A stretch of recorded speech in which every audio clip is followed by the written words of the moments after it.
I want to talk to you real briefly about your nine-play cycle, which you had talked about earlier a little bit, the Orphan's Home. How'd you come to write these plays?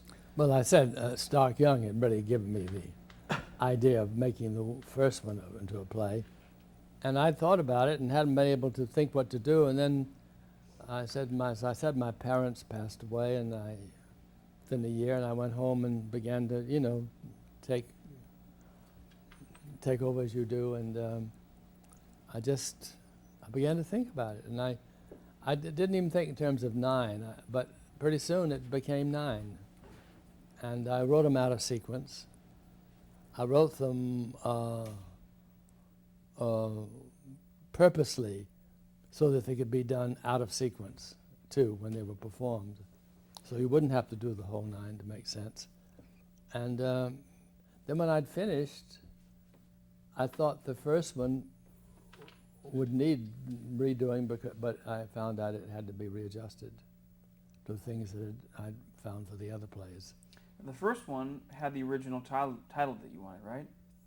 The first one, I gave it the original title. On television, it was changed to Night of the Storm. Right. So I went back to Roots in the Parched Ground. And then I found a quotation from Marianne Moore, "The world is an orphan's home." So I called the generic title for the whole nine is the Orphan's Home Cycle. And the names of the other plays? Roots in the Parched Ground is the first. Convicts, which has been done with Duval, is the second. Lilydale, which has been done on Showtime and done in the theater with Molly Ringwald, and then Mary Stuart Masterson did it in television, was the third. Widow Clare, which my daughter Matthew Broderick did off-Broadway. We were about to do it as a film. Courtship, Valentine's Day, 1918, Cousins, and Death of Papa. Now, Courtship, Valentine's Day, 1918, was shot out of order and done as 1918 was done as a film, a commercial film, and PBS saw it and liked it a lot and said, "We'll give you the money to do the next two, and one of them you can do commercially. But one of them you've got to give us first viewing." So I did Valentine's Day next, and then we did that commercially. And then we did Courtship ostensibly for PBS, and what they decided to do was when it was done, they did it as the story of a marriage. They did the three together, so it became a mini-series on PBS. And that's interesting enough how a lot of my works have worked out. They've done many different variations in venues. Talk about Tender Mercies and how that's one of the few original feature films. Yeah, it's only one I've ever written directly for the screen, and I did it because I was running out of money, and I needed money to really sustain myself to complete the Orphan's Home cycle. And I've never known how to pitch a story. I just don't do it. But my agent said, they'd love to work with you in Hollywood, and you're being very silly, and swallow your pride and think of something that you can pitch. And I was embarrassed, but I was a little desperate at the time, and I thought. And I had a friend who was working 20th Century Fox, Bodie Boatwright. And I was comfortable with her, and so I went up and told her this idea. And she thought it was interesting, and she said one of the big producers at Fox at the time was in town, and she won, I think his name is Gary Wiggins or something like that. And so I was to meet him and to tell him, and so I told him the idea, and he said, "Well, I think it's wonderful." And the only thing he said, I think this was about three young musicians who were trying to make their way in the music world. That you need an older man in there some way. And I thanked him, and I thought, well, I'll think about it. I don't know what I'm going to do with that.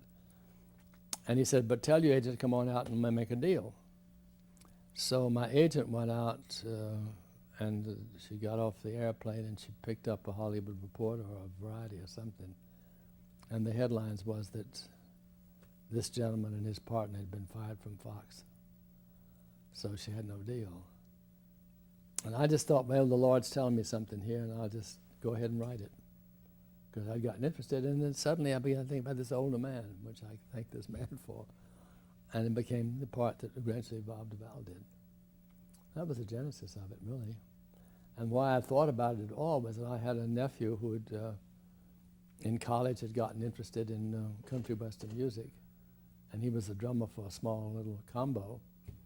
And their experiences, it reminded me so much of my early experiences as an actor, that going around and thinking you have a job and you get there and the job's not there.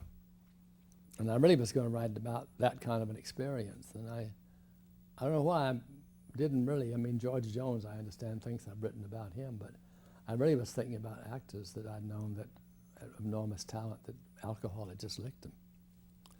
And for instance, the line when someone says to Max Ledge, "Were you ever really Max Ledge?" And he says, "Yes, ma'am." That happened to a very famous actor I know that walked up and said, "Were you ever so-and-so?" They said, "Yes, I was." And so I finished it and didn't know what to do with it, really. I knew my daughter was a friend of Duvall's too, and she knew he could sing. I didn't realize it. So I called him up and I said, I'd like to talk to you about it. And I think he thought I was going to give it to him to read, but I decided to read it to him, poor thing. And if he hadn't liked it, it would have been terrible. But he loved it. You read it to... Aloud to him. Over the phone? No, in the room. I had him in my apartment in New York. A lot of chutzpah, wasn't it? Anyway, he liked it, fortunately. And then we had a difficult time getting it done. I mean, nobody wanted to do it, really. And every director in town turned it down. And then finally, they suggested Bruce Beresford, who's coming tonight, by the way.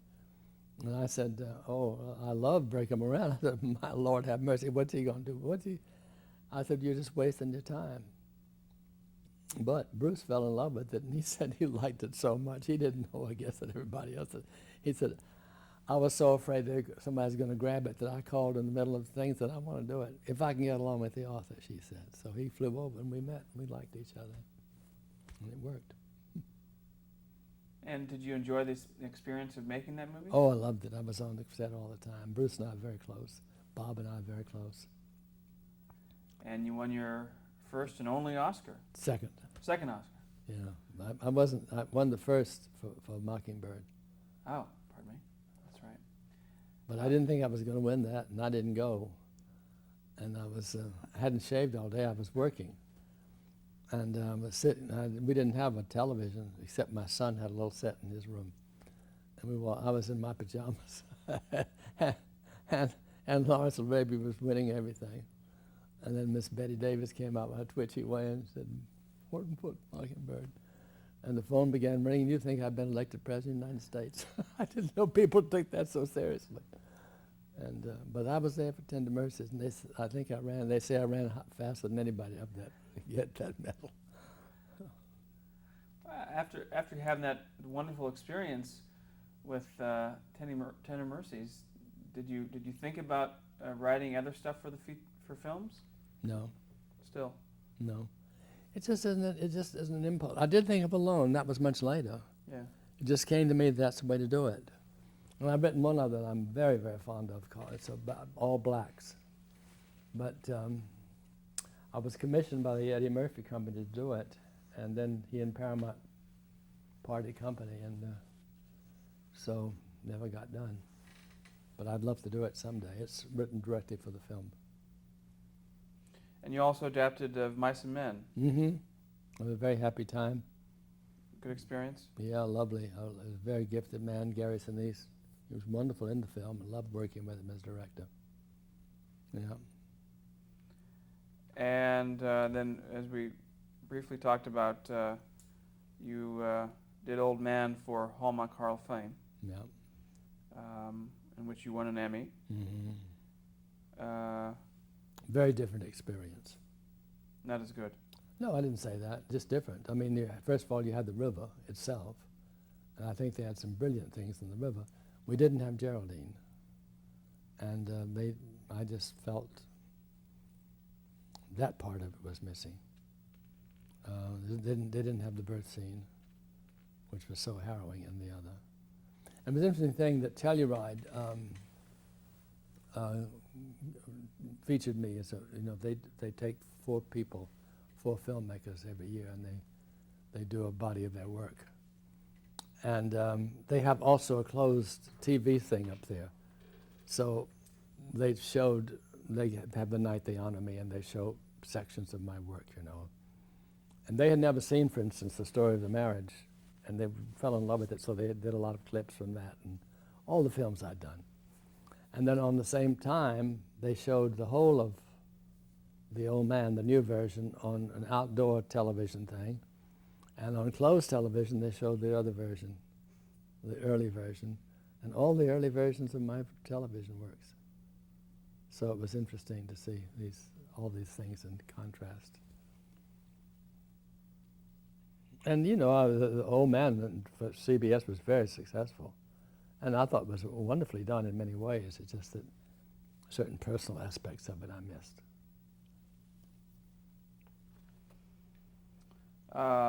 And Lilydale was then done for Showtime pretty recently in 1996. You enjoy doing things now for cable networks. I enjoy it, particularly if there's no because I don't know how else you do these films, because the independent market is just so changed now. When I was doing 1918 Valentine's Day, it was independent films were kind of, it was easy to get them done. Never easy, I don't mean that, but the money was accessible and people wanted to take chances. And I think Reagan is responsible for this thing because, the antitrust laws he allowed them to be broken, and the big studios now own all the theaters, so these independent films can't get in. And before that, you see, they were accessible. And they could monopolize and say, that my show goes here and you can't come in. We have a lot to blame him for, I think. Well, it certainly has allowed cable networks to air material that sometimes is pushing the envelope a little bit or is interesting, don't you think? Yeah, I guess so. I mean, I think cable network, I don't watch it a lot because I just don't have the time. Things I miss, I'm sorry I've missed. But at least Showtime and HBO, I think I've never worked for HBO. There are no commercials, and you can run it straight through like a theatrical event. And therefore, and also they're very interested in doing more experimental things and more interesting material, I think, than the regular networks, which I think are moribund beyond belief. And the sentimental stuff they put out there. And all this business of the latest disaster, suddenly dramatizing it, I find very offensive. But I'm not in charge of corporate America, and I'm sure they must be making a lot of money out of it. They wouldn't be doing it. Well, what do you think represents television at its best?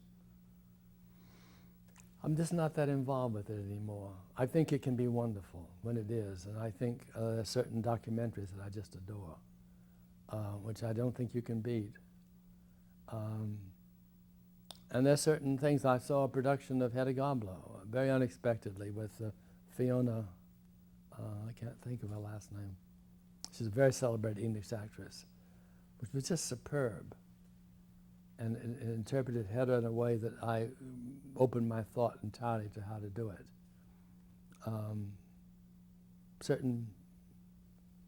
I think Masterpiece Theater has probably served its time, but there were certain times it certainly took a novel and it was interesting to see kind of an epic thing.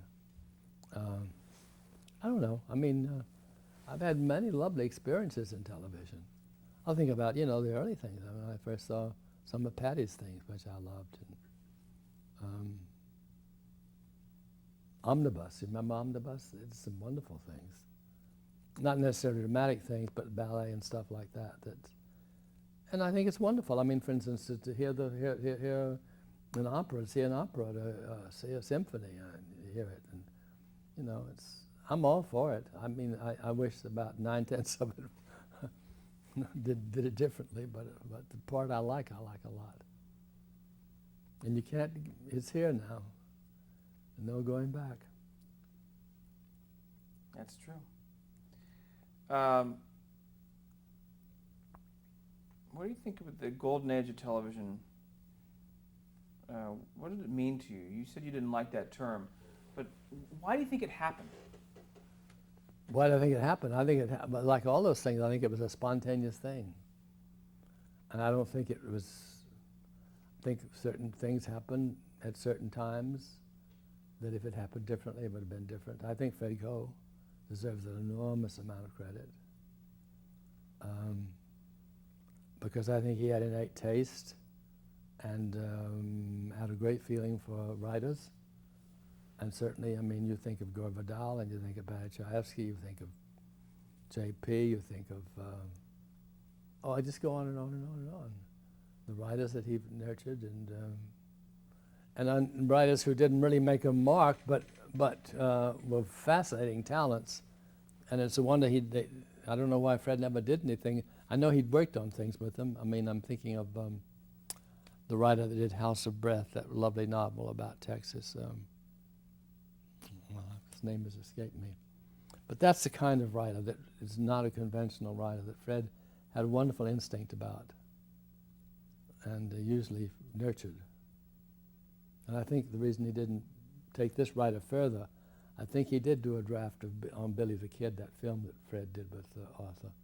Was that Fred's reign and was kind of being taken away from him in Goodyear. For whatever reason. I was gone by that time, and I didn't know why it began to diminish. Or maybe he wanted to leave, I don't know. We never discussed it. Because until the end, you know, he was full of projects. But mostly he'd gone towards theater and movies. Would you think the key to that era is I think live television? I think a live television, because I think it created a certain kind of vitality, a certain kind of uniqueness, and a certain kind of spirit of experimentation. And I don't mean Robert Wilson's kind of experimentation, but I mean, you know,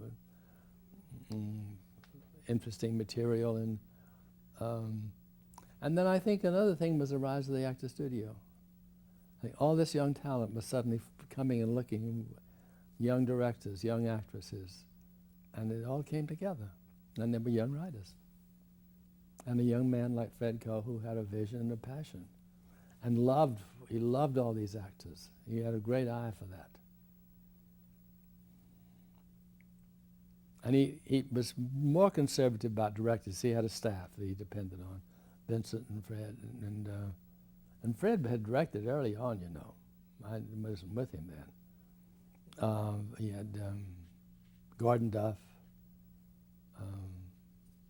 Arthur, Vincent Donahue, and who was the other one? Delbert Mann. Delbert Mann. And they pretty much did the shows for him. Have there been themes that have reoccurred in your work throughout your career? Well, I only repeat what I've been told. I'm not really very good at that in my own work, but people find themes. And I think that, I guess, and I have to say that they're correct. I think one theme is, I think overall my search is to bring some kind of order out of chaos. Sometimes my plays do it and sometimes they don't. I think another theme is the need to find a home, a place to belong. And I'm very influenced by certain poems, and there's a poem of Elizabeth Bishop's in which she says, home, wherever that is. And I guess I would think that would be a logical assessment of what I'm trying to, you know, my things tend towards. Talk about the importance of creating a mood or a setting in a story.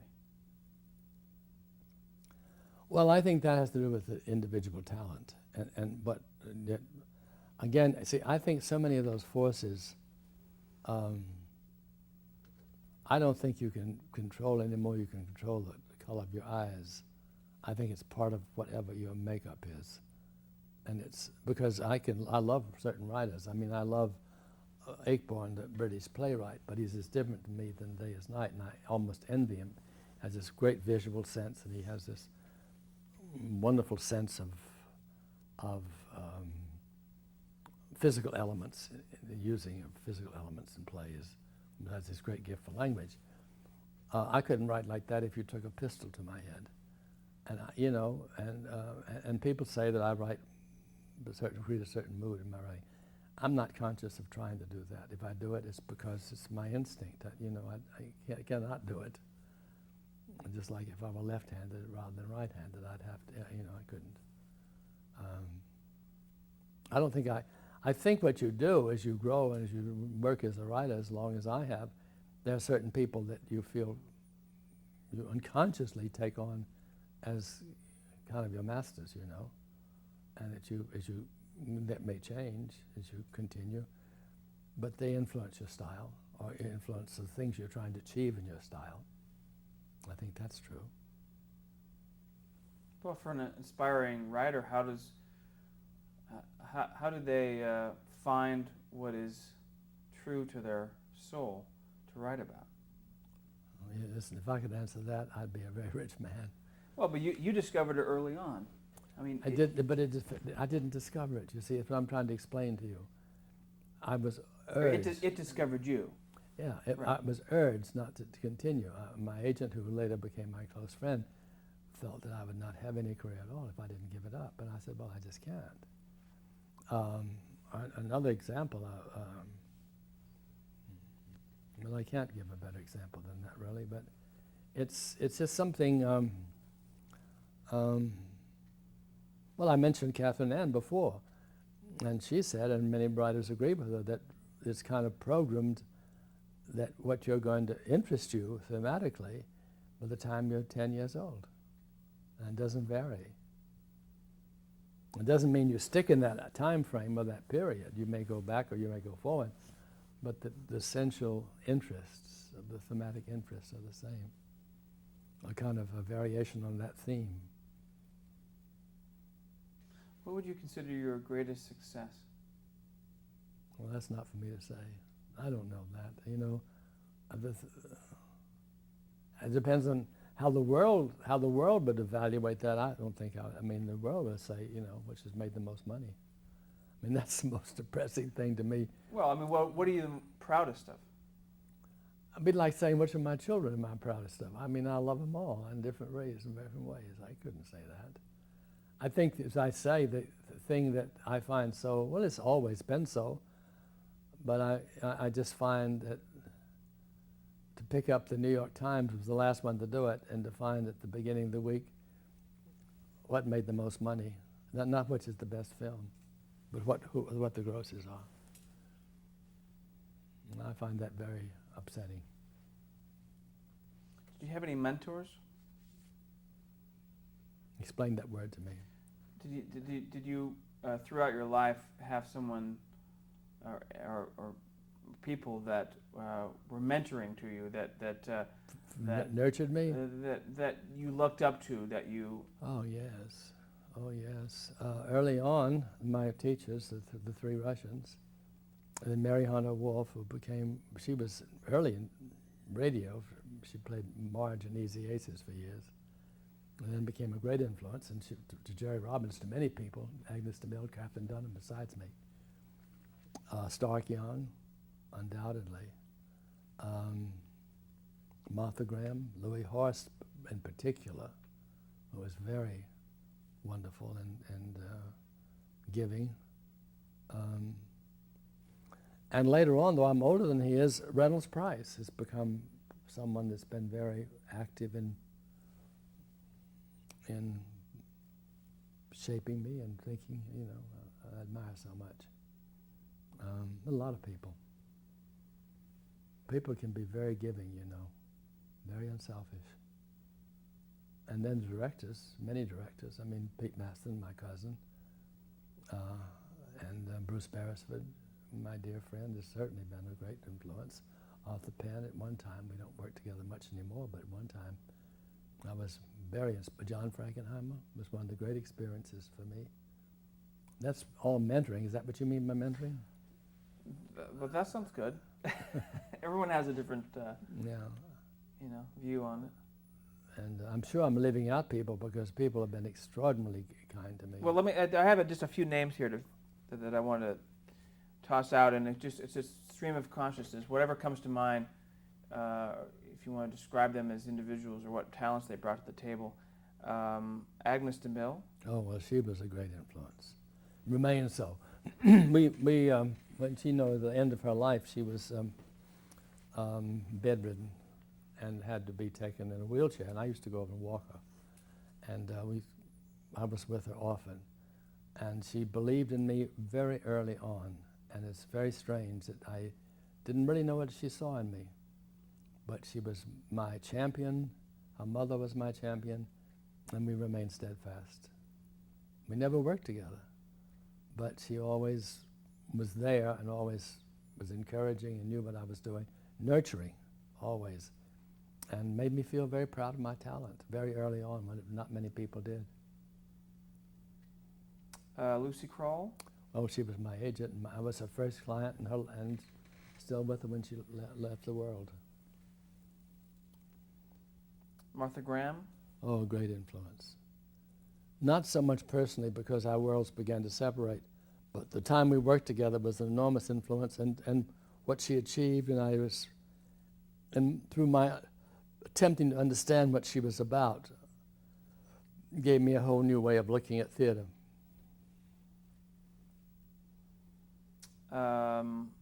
We talked about her a little bit, but Eva Marie Saint.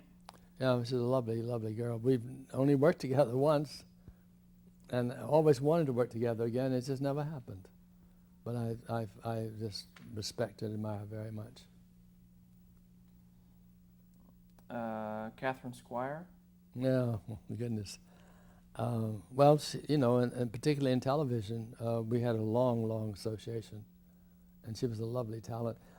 She was at her best with Arthur Penn, and I don't quite know that. He found things in her that no one else really ever found. I think she was much underrated. I think she could have been a much bigger actress than she became. I mean, she was always good, but I think that if she had somehow, if Arthur had kept on with her, it would have been a much larger career than it was. Arthur Penn.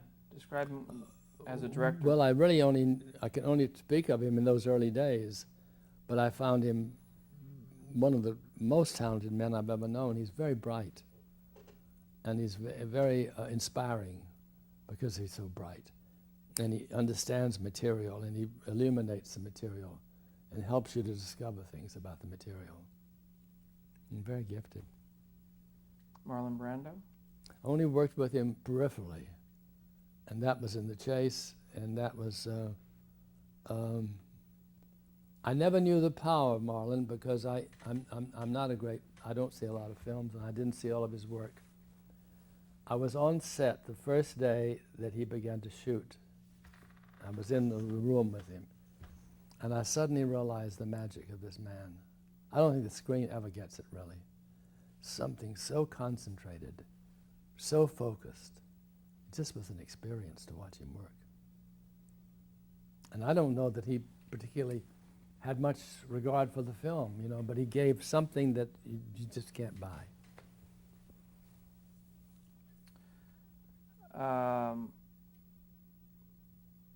Well, let me cut camera here. I just have a couple more names.